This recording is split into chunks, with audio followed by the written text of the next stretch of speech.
Amen. So our sermon today, last week we talked about, is your God big enough? Now I got a question. Can you shrink God? In the real world, can you shrink God is like me saying, can I shrink TJ? No, you can't. I can't think hard enough and make TJ shrink. He's real. He's real. But we walk around in our heads with a picture of who God is and what he can do. And so last week we talked about how we can walk around with this idea of God is small. God is small. He can't do this. He can't do that. He doesn't affect this part of our life. God is the biggest thing in the universe. The most important thing in the universe. And we talked about if we find ways to make God small, what it connects to is this issue of trust. And if we feel like we can't trust God, we feel like God doesn't have our best interest at heart, then we find ways to shrink him. Because you don't want a big, bad, powerful God if you feel you can't trust him. And so what we're turning to this week is this idea of God is a big creator and a big sustainer, but I just want to reemphasize from last week, the reason we know we can trust a big God is because we can trust a big Jesus. So just hold on to that at the beginning. You say, man, it is hard for me to trust that there's a big creator. It's hard for me to trust there's a big sustainer. Trust that there's a big Jesus. Amen. Trust there's a big Jesus. He died for you, loves you, and he rose on the third day. So we'll get into it. We're going to be looking at Genesis 1 in Psalm 104. Let me raise this up a little bit. Genesis 1 in Psalm 104, if you want to start opening your Bible there. Let's go ahead and have our first slide, get our brains ready. Original work. Original work. Who's that a painting of? George Washington? Oh, you just shout stuff out. Who's it? Mona Lisa. Mona Lisa. And Michelangelo painted the Mona Lisa, right? No, Leonardo da Vinci. This guy knows everything. Leonardo da Vinci. And those paintings look a little bit similar. I got a question. Which one of those women looks older? The one on the right or the left? Right or left? No wrong answer, but there is a right answer. Yeah, the one on, well, I guess, that'd be y'all's left side. The one on y'all's left side looks a little bit older. That is the painting of the Mona Lisa in the Louvre. Alice and I hope to go to Europe this fall, and we might get to see that painting, but I've been told the line's really big and the painting's only this big. Now, Leonardo painted that sometime in the 1500s, I believe, a long time ago. I wasn't there. The painting on y'all's right surfaced, I think it was back in 2008 in Singapore. Now, Singapore and Paris? No, it's far away. So there was a question. They said, this looks like the Mona Lisa, looks younger. Let's check it out. Because lots of people have made fakes and copies of the Mona Lisa because it's sort of the most famous painting in the world. And they determined actually the painting on the right of that younger woman is from the same time period. And it has been verified by professionals as from the same time period, from the same style as Leonardo's later Mona Lisa. And so there's a question on, which is the original, which one should be celebrated. And what they all acknowledge, though, is that the one that we have in the museum was the one that Michelangelo said, this is the one I want the world to see.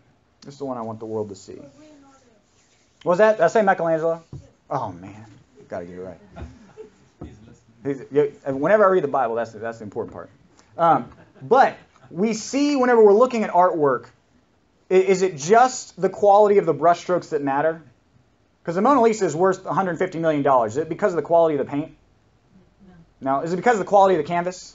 No. Is it because of the skill and the brushstrokes? Not really. There are people that have copied Leonardo's style, and they believe that they can do it perfectly. It looks like this one on the right side of the screen. If it's a copy, it's done perfectly. The reason it's worth $150 million is because we know it was from the original creator, and the importance is on Leonardo. Created this. This impressive painter that has renown painted this. And that's why it's worth $150 million. If they could magically prove that the one on the left actually isn't really Leonardo, it wouldn't be worth $150 million. It might be worth $15. So the identity of who the creator is influences the value of the creation. Hold on to that thought. We're going to read Genesis 1. Genesis 1, verses 1 through 5. Normally, I get to tell you the backstory of whatever passage we're reading, but we're starting with verse 1. So we'll just read this together. And normally I have you guys stand But we're going to go through this much more methodically, word by word. And I have words underlined. And we're going to just talk about those and how it applies to this question of what is creating. Because we use the word create. Who here created something this week? Some of you are crafty, creative people. Teresa's pretty crafty and creative. I am not. Allison created a peach cobbler yesterday, and now it's gone. Now it's gone. So we use that word. But we're going to read through this and talk about specific words. In the beginning, God created the heavens and the earth. What word do I have underlined in that verse? Created. Created. Let's just get it right out there. You use the word create. You don't use the word create like God does. This word create actually in the Hebrew is only used for God. There are other people who create stuff in Scripture. They create works and fortresses, and they'll actually use the word create, but it's a different word. This is only a God word. And it's so remarkable, and we just skip over it. These are some of the most powerful words written in all of history, and we just read through it so fast. In the beginning, God created. The first act in all of history is God did this thing that only God can do. That only God can do. The heavens and the earth. And that doesn't mean heavens like the sky and the earth, the ground. That means all of the universe. All of the universe. The earth was without form and void, and darkness was over the face of the deep, and the Spirit of God was hovering over the face of the waters. What word do I have underlined there? Hovering. What, does anybody have a different word in their Bible than hovering? Moving. Moving. Yeah. Now, does it that word moving or hovering? Oh, well, you got fantastic. Oh, by the way, some people have asked, Pastor, what version of Scripture do you preach from? It's the English Standard Version. I know some people have asked, but that's not important right now. I don't know why I mentioned it. But hovering, does that sound like a violent word? Does that sound like if you're gonna punch your baby brother, do you hover over there? No, you run over there. You charge over there. This word hovering is very important. Very important. Whenever the ancient people read this, whenever those ex-slaves who would become the Israelites heard this story, that word hovering was important because here's the deal. With all the other religions, Mesopotamia, Baal, the Egyptian religion, the story of creation is not a story that is peaceful like this. It's a story of battle. You look at almost every ancient religion and some god is fighting another god. There's blood. And actually, for the Mesopotamian religions, where later whenever Abraham is coming out of his land, they believed that part of the world was made because one god killed another, and that's how he made the world. But we just see, what is the verb that God is doing? There's all this scary stuff, darkness, deep, but it just says the Spirit of God is hovering. Nobody's clawing God down. Nobody's punching God. There's peace. Nobody contends with this Creator God. There is no struggle. Let's continue on. Verse 3, and God said, let there be light, and there was light. What verb do I have underlined there? Said. This is the common everyday word for said. We said create is a very special word. Only God can do it. This is the word for said. If it says David said something, if it says Moses said something. Now, that doesn't mean that God has magical divine vocal cords and they were vibrating. What it's pointing out is that this is effortless. This is effortless. Just like you would say, turn on the lights. That's all the effort it took from God. It wasn't some struggle. He didn't have to, clench his fist. He just speaks. And there was light. And this is so huge. Think about this in the ancient world where they've heard, all the gods have to fight. They have to kill each other. They have to battle. There's wars. There's ancient dragons they have to worry about. No, the real God creates only like he can. And what does he have to do to create? Is it a struggle? He speaks. He speaks. And there was light. Verse 4, and God saw that the light was good, and God separated the light from the darkness. And you'll notice I've been underlining all the verbs. I've been underlining almost all the verbs because really this story is about what God does. So in verse 4, what do I have underlined? Saw. I got saw and separated. Let's talk about saw first. This is a big deal. This is a big deal. You will completely misunderstand creation if you don't understand saw. This is the word for God is perceiving. It's not just, I look at Chad. It's that I can tell that he's in the room. It's a full awareness of it. There's not a hidden part of light. There's no place where it's escaping him. He has seen all of it. He has perceived all of it. And it says that he saw that the light was good. Now this is important. A lot of times we read this verse and we feel like God commanded the light to be good. God didn't command anything. This is so important. You will mess up your view of creation if you get this wrong. Goodness is not about what creation has or what creation must be. God's not saying, light, you have to be good. Goodness is about what God sees. It is about his view of the relationship. God views the light and it is good. It's not something that the light can take home and put in a box and say, ooh, God gave me goodness. This is for me. It is about the relationship between God and his creation. Without God's perception, the light doesn't have goodness. It is about that relationship with God. So right at the beginning, we see that the quality of good isn't something that creation has like mass. You have mass. If we drop you, you're going to fall to the ground. Without a relationship of God, you can't have goodness. You can't have goodness. And then we have our next underlined word. What is that? Separated. Separated. Now, if we went through all the days, you would see this more and more and more. But there's a lot of religions out there where creation is this thing that is sort of in the mind of God. It's not quite real. If you touch this, you're saying, I'm not touching real stuff. This is an illusion. But we see what we're learning about this God is he makes the divisions. And they are real. There is purpose behind it. There is a plan. And then next, let me read verse 5. This will connect with that idea. God called the light day, and the darkness he called night.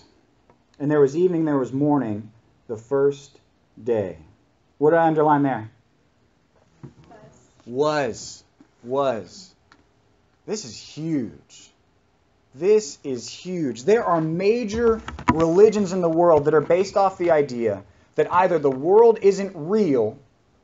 They're huge religions, millions of people. They believe that the world isn't real, and it's this cycle, and your goal is just to escape from it. What you're looking at isn't real, it doesn't matter. Or they say that what you're looking at in the world is just, it's in the mind of God. It's more about becoming nothing. But we see in verse 5 that God has created the light and the darkness, and he's perceived them, and there's this relationship of goodness. And then for the first time, we see something else in creation does something. It's barely an action. But light and dark exist. They continue on. He doesn't say, okay, let's have day 2, come on. Just like if I was to tell Linda, let's have the next slide. It occurs. They perform the way they were designed. And that means that what we're looking at in history really matters. Which will be really important whenever we get to Jesus. Because what he does in history really matters. So we see this view of creation. We could go all the way through this beautiful story and account of creating. But what we see is that God does this, God does this, God does this. Only God can do it. And it's only in relationship with God that the light and the dark continue their existence. It's only in relationship with God that they are good. So let's review what we need to see on what creating is. Let's go to our next slide and walk through these. Make sure we reiterate them.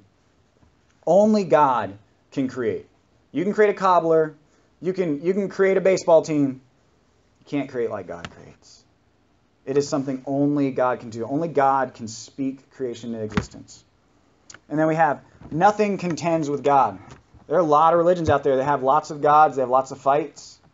They're worried that a good God's going to lose or a bad God's going to win. We don't have that. There's one God, one creator. God's perception is everything. And That's so vital for us once we start talking about redemption. Whose opinion of the world is the most important? The Creator. Just like Leonardo's opinion of the Mona Lisa was the most important. Why did he hide one of those paintings and not the other? One of them was the one he wanted. One of them was the one he wanted. Creation is real, really precious. Now, I don't think here in Bateman, Texas, that too many of you guys are struggling with the question of, is the world real? Maybe you are. But as you go into the world and encounter other religions that say, oh, it's all in your head, or it's a cycle you need to get out of, it doesn't exist, it doesn't matter, it's not true. If God made it, it matters. It matters. It's precious. And here's the deal. If we shrink our view of the Creator, we end up with a worthless creation. If you look at the Mona Lisa and say, those brushstrokes, great. That paint, great. But you know what? Leonardo was just so-so. Just so-so. Are you going to pay $150 million for the Mona Lisa? No. It's the value of the Creator that gives value to the creation. It's the value of the Creator that gives value to the creation. So we need a God who is a big, powerful, mighty, only God can do kind of creator. But that's okay. You know, that most people in America can get behind a big creator God. If you poll people, they still have a majority of Americans believe there is a creator. And they may have different stuff once they get there. But then there's a question. Great. God created. He turned on the light switch. Then what? Let's go to our next slide. Like clockwork. Can you guys see that too much? What is that a picture of? Are those pizzas? We see gears. It's a little small. You can't read the reading there, but it says, made in the year of our Lord, 1854. And what that is that's in a big clock tower in London. What's the name of the big clock tower in London? This guy goes, what is it? Yes. You guys are great. You're learning all your European history stuff today. Now, the big clock tower in London, I actually learned, is now called Queen Elizabeth Tower because she had her 60th year of reign, but I'll still call it Big Ben. But the Big Ben, it's a big clock. It was built to be a testament to the precision of sort of the English Empire, the Commonwealth, and I learned it has a 13-foot long pendulum. So I don't know, about the height of this ceiling. It is powered by weights that weigh 5 tons. Because the way it works is the pendulum swings, weights go down a little bit, pendulum swings, weights go down a little bit. It is very precise. They only have to adjust it like once a year, a couple seconds. And some people look at the world, they're like, great, God created, awesome. But now it's a clock. And I got a question. How often do you think they wind this clock? Big Ben, one of the biggest clocks in the world. How often do you think they wind it? Let's take a guess. You got to say stuff. We're never leaving. Once a year. Once a year? I was amazed. This is human precision. They wind it about 3 times a week. Even our biggest, best clocks still need intervention. They still need the Creator to come by, do some stuff. So where are we going with that? You know, God's a big creator, but there's this question. Is God gone? Has He abandoned? And we get to this word, sustaining. Let's go to our next slide. This is Psalm 104. I love Psalm 104. It's probably my most favorite psalm. It is the story. It has another version of telling what it looks like whenever God made the world, but it's also about that ongoing relationship throughout it all. Can't read it all because then you guys would be here until 2 o'clock. But we're going to go through some of these verses and once again talk about these words. So Psalm 104. Let's get over there. And we're going to start in verse 10. We're going to do 10 through 13, and then we're going to skip to sort of the summary at the end. And just like before, we're going to read through it, and we'll talk about the underlined words. This is verse 10, Psalm 104. You make spring gush forth in the valleys. They flow between the hills. And actually, that first word, valleys, we're going to hold on to that for a second, just for a second as we keep going. Verse 11. But what he's talking about there is water. How many of you are really happy we got rain? Really happy we got rain. Yeah. And these people that David's writing to, they have pastures, they have flocks. You live or die if there's rain. Verse 11. They give drink to every beast of the field. The wild donkeys quench their thirst. The wild donkeys. So let's start with that word. I underline in verse 11. What's the first word? give. That word give isn't give a birthday present. It's this idea of bringing to water or giving something good. It's a lot of times used for a shepherd and how they treat their flocks. God looks at the world with the same passion and sincerity of a shepherd. Who here keeps cattle? Who here keeps cattle at all? Do you know a couple of your cows? You've seen them. There's the ones you pet, the ones you love. Some people have huge herds and they know them all. They all have a name. Some of them they're just all called hamburger. But for David's world,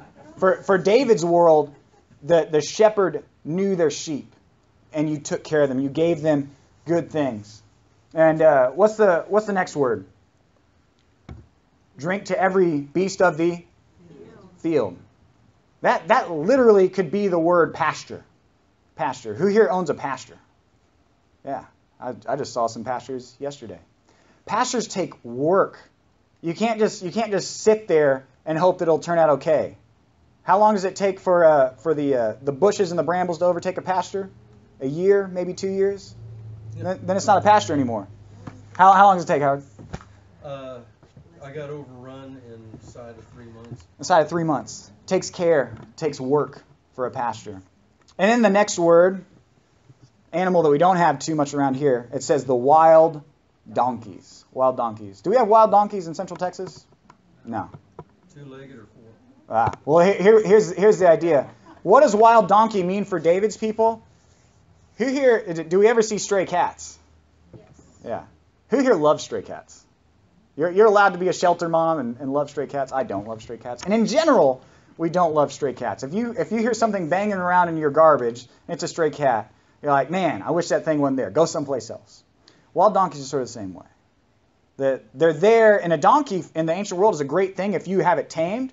But if it's wild, it's not helping. Because my understanding is donkeys are sort of hard to tame once they're wild. So it's like a big stray cat that eats your crops or eats your grass. But it's saying that God, He has this pasture. He's like a shepherd. And it's not just to the animals you like, but to the stray cats.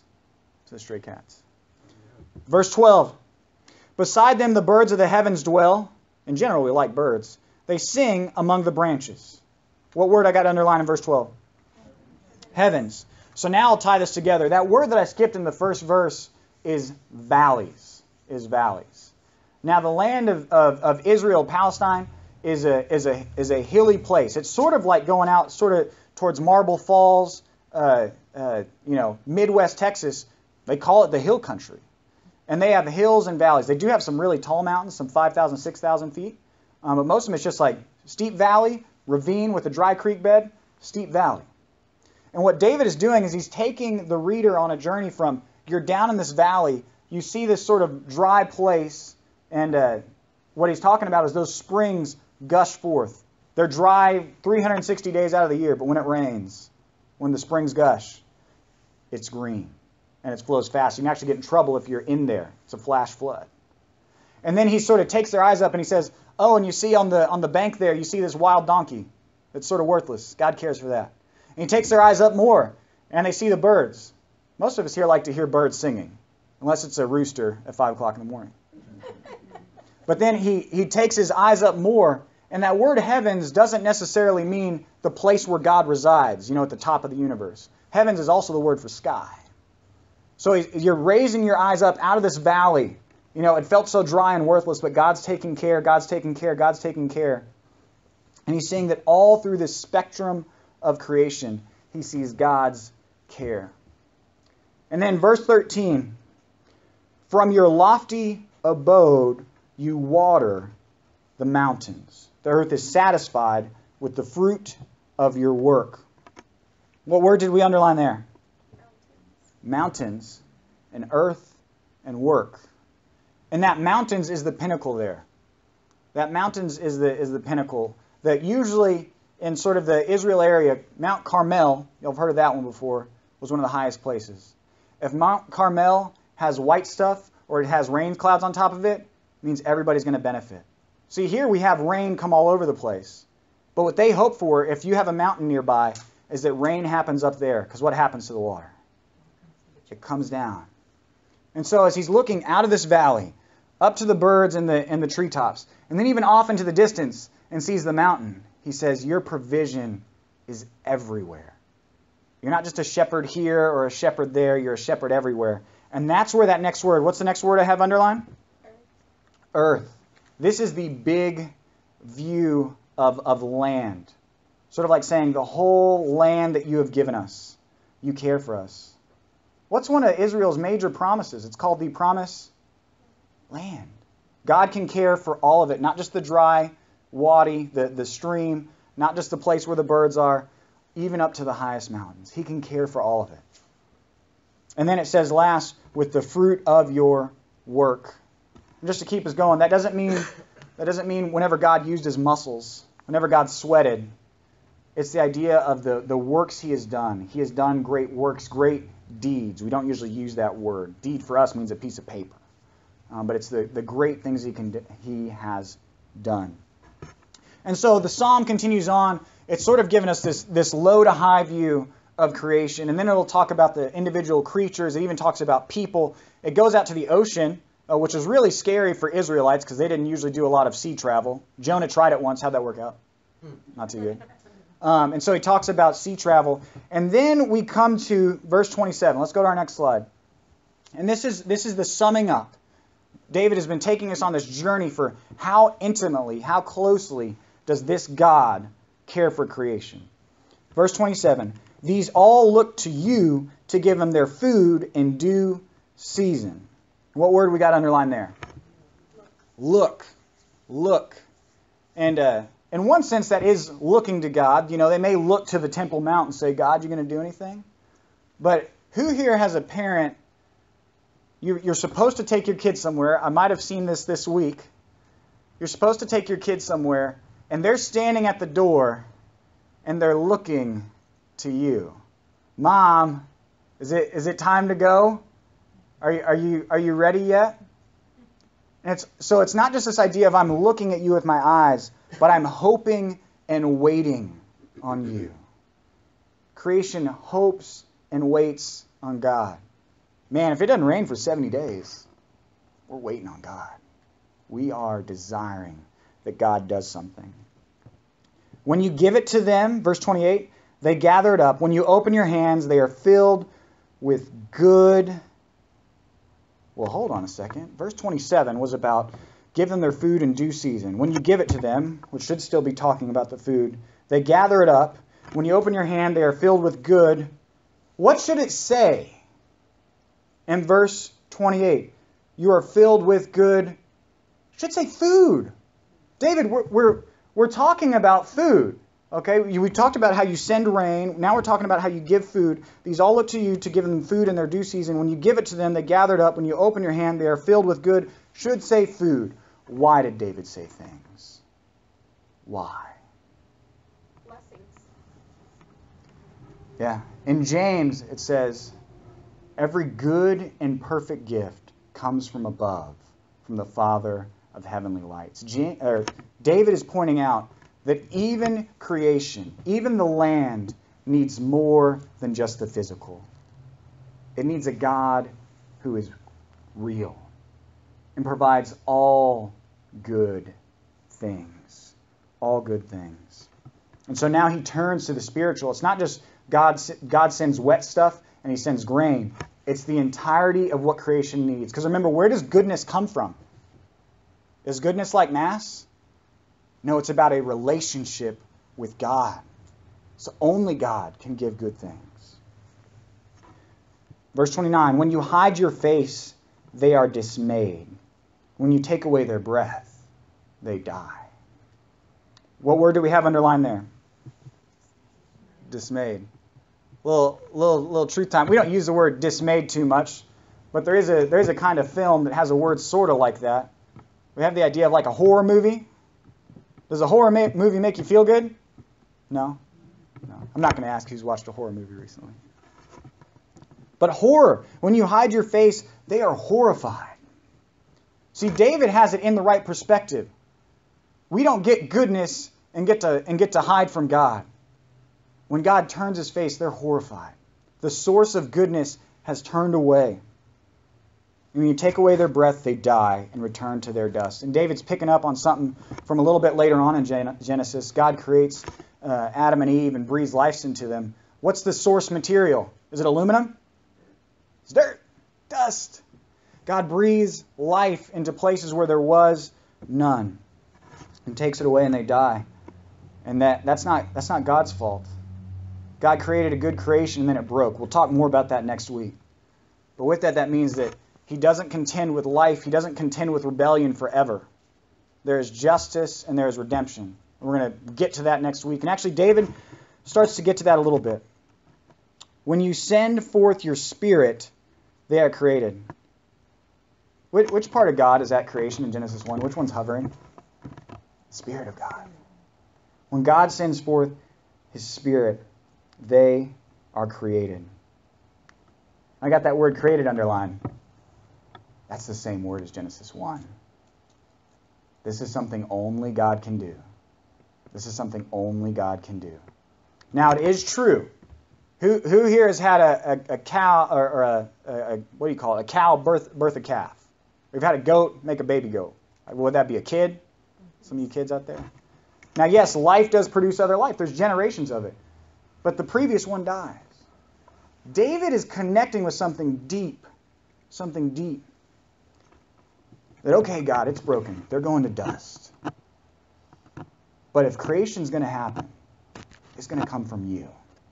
It's going to come from you. And that's where he gets to the end of this verse. And you renew the face of the ground. David knows Messiah is coming. David knows that God can have new creation, that He can do new things. And that's the promise of sustaining. So I don't want to go there too much because next week we're talking about redemption. But in the ongoing, David still is very happy to point out, but even in the day-to-day, even in the rain this morning, in the sunshine, in your kids being able to say, yes ma'am, no ma'am, every good thing in your life, whatever that is, has a source. And it's the God who looks at creation and cares about it. Was He like a clockmaker that walked away? No. He's not just coming and winding 3 days a week. He's there in every bit of it. Everybody breathe in. Your breath is from God. Your breath is from God. Let's make sure we review. Next slide. God provides all for all. You don't get to say, this good thing was from God and this good thing was from me. It's got a source. Now, we're still invited to be part of God's ministry in the world. We'll talk about that in a second. But it also means for all. You can't say, man, I wish God only gave bad things to stray cats. I'm terribly allergic to cats. Who else is allergic? Cats. God takes care of even the wild donkeys, even the animals, or even people. That boss, that coworker that you don't like. God is their daily provision. Life is a gift, not a cycle. Life comes from God relating and connecting to you. And this is so important because there are big religions that say it's about death and rebirth and death and rebirth. And that doesn't mean that an animal eats another animal. It means that you're sort of this spiritual being that's stuck and you're trying to escape. No, it is from God as a gift. And it's not an inherent quality. We can't tell God or creation, I'm eternal, I'm immortal. No, it's your connection to your Creator that gives you life. He takes away the breath and they die. And we can know comfortably. Who here has heard the word idolatry? Idolatry is whenever you mess up the sentence. We know from Psalm 104, because it answers the question, did God walk away? And it's a resounding no. He's taking care of all of it. We know that God is in nature. And I don't mean like some pagan deity. I mean, whenever you look at the world, whenever I look at Chad, whenever I look at a tree, whenever I look at the grass, God is taking care of it. He cares more than I ever could. But if we mess up this sentence, there are a lot of people that say, God is nature. They say, oh, I'm going to go be with God. I'm going to go worship God. Some sort of mystical union with nature. And you can mess that up. But we don't have to be scared if we say, man, I feel like I want to go off and pray and I want to be outside. There's nothing pagan about that. Jesus did it for 40 days. It's okay to be in nature. And here's what happens. If we have a small sustainer, if we say, no, God really walked away, He's really not taking care of it day to day, we end up lonely. We end up with a lonely creation. We're on our own. We're on our own. But is that true? No. It sort of says God so loved the world that he sent his only son. A deadbeat God doesn't do that. A God who's involved and who cares does that. So let's sum it all up. Let's put it back into the context of, are you shrinking your God? Last slide. There's two things I want us to challenge ourselves with. Remember we said that, obviously, I'm saying that having a God that's a big creator gives creation great value. That's a good thing. Why would we ever want to shrink God? And there could be lots of reasons that you want to shrink God, but I think here's a big one. What is, at the end of Genesis 1, God says, and you will have dominion, or you will have stewardship. And what is Adam and Eve's first job? Give you a hint, it's on the screen. Gardener. Who here likes to garden? Who here hates to garden? It's okay, I don't like gardening. I'm terrible at it, and I let Allison do it. But there's this bigger idea. I'm not saying that you have to go plant tomatoes. But God's design, remember God had a design for the light and the dark? God's plan is that humans would be part of this dominion, this stewardship thing. So, are you looking at the world and in the relationships that you have, or even in the way that you treat your own land? Some of you guys have land here. Are you treating this as this thing that I control and I do what I want with it? Or like a good gardener, are you saying, how can I make this grow? How can I make this flourish? We do this a lot with people. We use them as tools and things that we can use. But God is giving them their every breath. And you're to be a gardener. And then, so we say, well, I need a small creator so I can make this part of creation less valuable. So I don't have to be as good of a gardener with it. So I don't have to care for it. If the creator's small, then that creation is not that important. And then on sustaining, we look out at the world. You would be a fool to say, oh, I wish that God cared for creation less. I wish he gave us less rain. I wish that he gave us less sunlight. That'd be pretty terrible. That'd be a terrible place to live.